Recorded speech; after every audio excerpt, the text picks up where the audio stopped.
Elizabeth Gleason decided on her own to come into this world in January of 2006.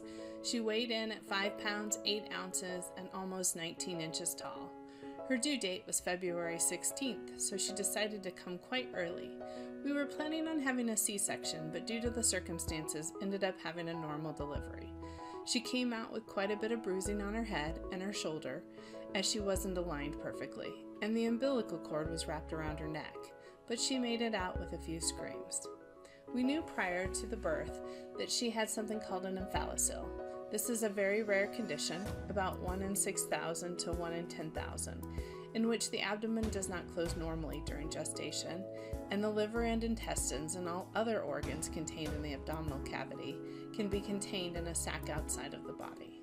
It is also a condition that is highly associated with other abnormalities such as chromosomal, neural tube defects, and cardiac abnormalities.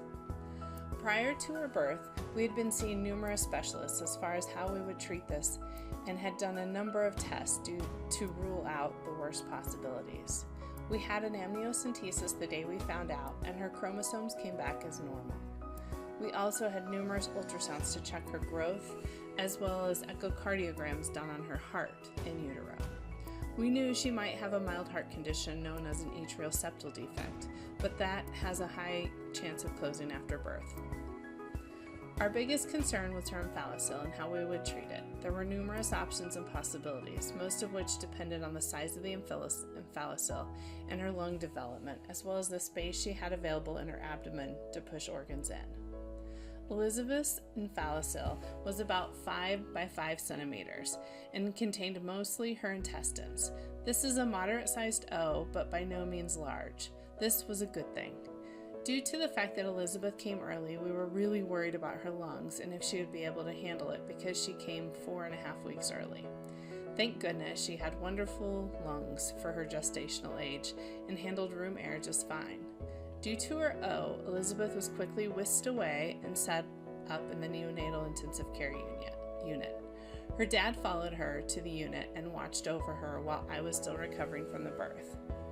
She was very stable and rested nicely overnight. We were very excited that breathing was not an issue, as many of these babies are put directly on a ventilator.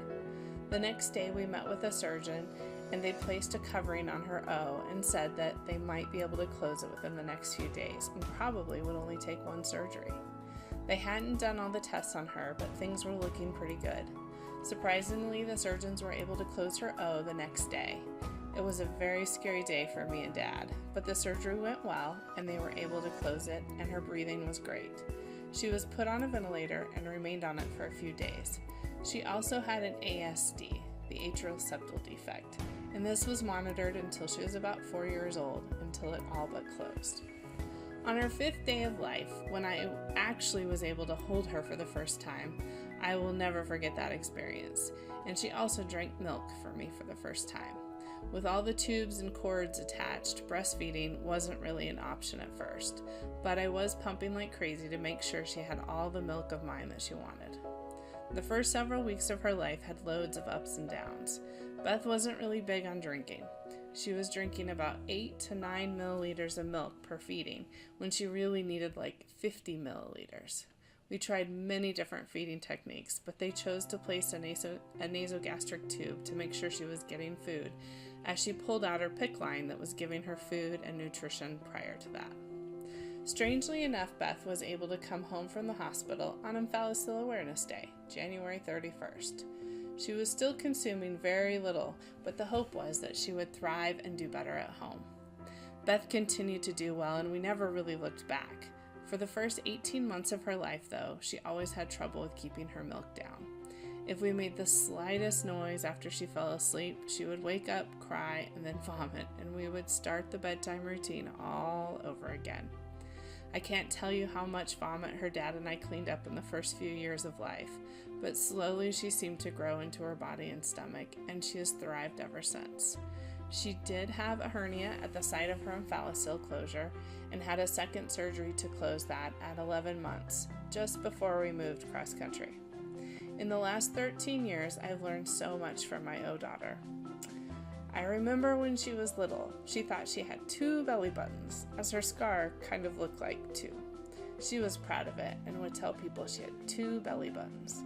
As she got older, she had more questions about this, and I do think she is a little self-conscious as she is entering her teens. But we have always shared with her that she is a warrior and is tough and can handle anything like she did as a baby. The doctors told us she may never be able to do sit-ups or exercises that worked her abdomen because she didn't have any abdominal muscles. But as a young child, she was in gymnastics, and the amount of core work done was amazing, and she kept up with all the other girls and later made it on to tiny team where they worked them even harder. She's done many sports, and she's excelled at sports, but she's also done quite well in school. She looks at her Omphalocele as an example of how she can overcome anything and meet challenges head on. After many years of gymnastics, Beth decided she wanted to try Taekwondo. She was quite nervous at first, but this last November, she earned a junior black belt in Taekwondo. For her black belt testing, one of the things she had to do was get 45 sit-ups in 1 minute. Beth excelled and got 52 in 1 minute, and the doctor said she might not be able to do sit-ups. I would love to say that life is perfect, but it isn't.